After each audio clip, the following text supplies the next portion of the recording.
papillons qu'il tient mélangés. Travail milation mauricien, petit à nous ration quotidien. Ça qui bon, ça qui ferait que de pineur. De retour dans nos pays, nous Valère, une série d'émissions que vous pouvez découvrir des produits que vous pouvez trouver dans votre supermarché préféré, Winners.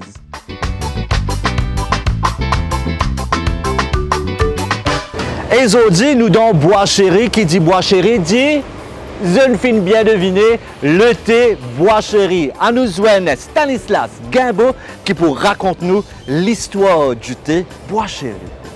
Stanislas, depuis combien de temps le thé Bois Chéri existe? Donc, plantation Bois Chéri a commencé depuis 1892. On commence à faire black tea. Et ensuite, l'usine a grandi, a développé. Et là, on commence à faire d'autres variétés de thé, comme par exemple, tout le monde aussi connaît 3 pavillons, qui est aromatisé avec la vanille. Ensuite, on fait les autres qualités de thé. On a vrac, tea bag, on fait flavor avec caramel par exemple. Coco vanille, etc. Dis-moi, qui a un savoir-faire qui besoin énorme pour travailler pour le thé Bois Chéri?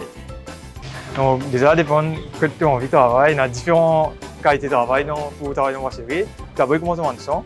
Donc, ça, la carotité, bien content de faire ça parce qu'il va un travail facile.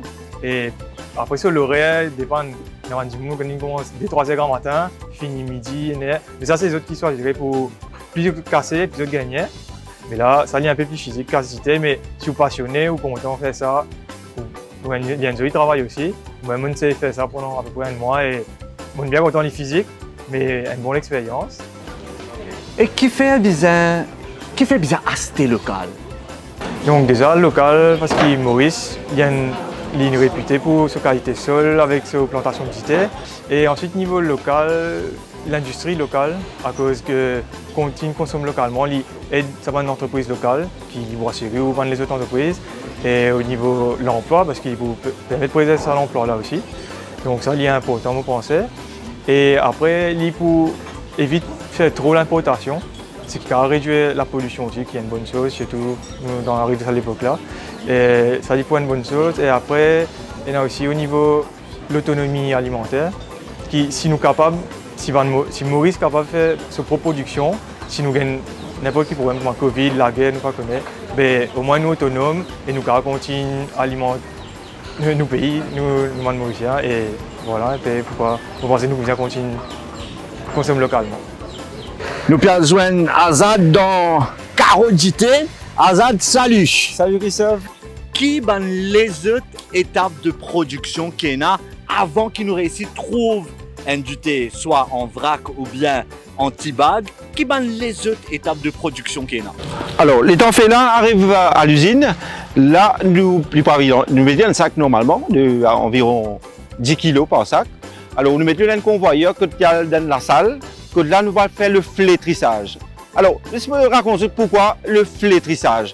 Normalement, quand nous le faisons cueillir le matin, dans la rosée, même si pas dans la rosée, dans la pluie, là, les pas loin de sécherie, séchoir, comment nous dire, que nous laissons 24 heures.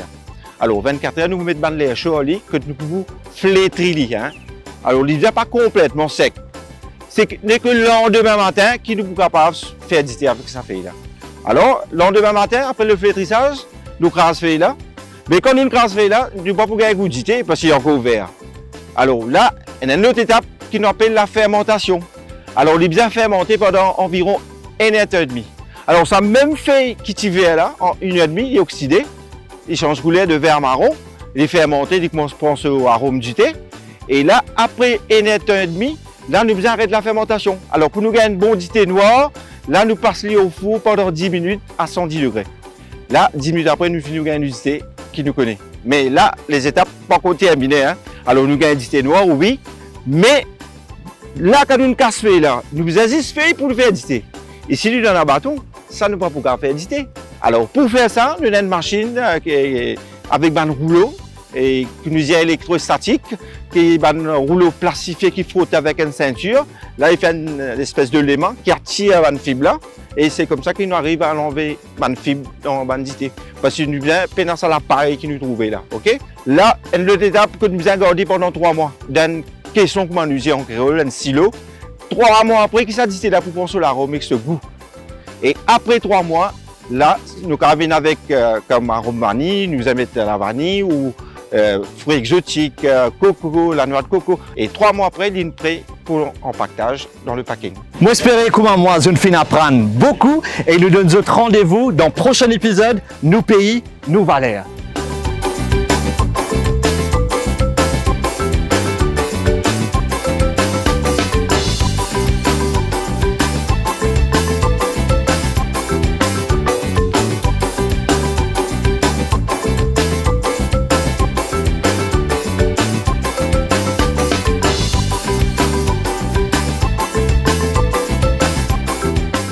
Et mon peut aller là. Justement, si je t'envie de un cadeau offert par le thé Bois Chéri, n'est que répondre à ça. Dis-moi 3 produits qui le thé Bois Chéri proposait. Simple, si on me suit. C'est simple. Envoyez une réponse en commentaire. Hasta la moi, allez. On est tous winners.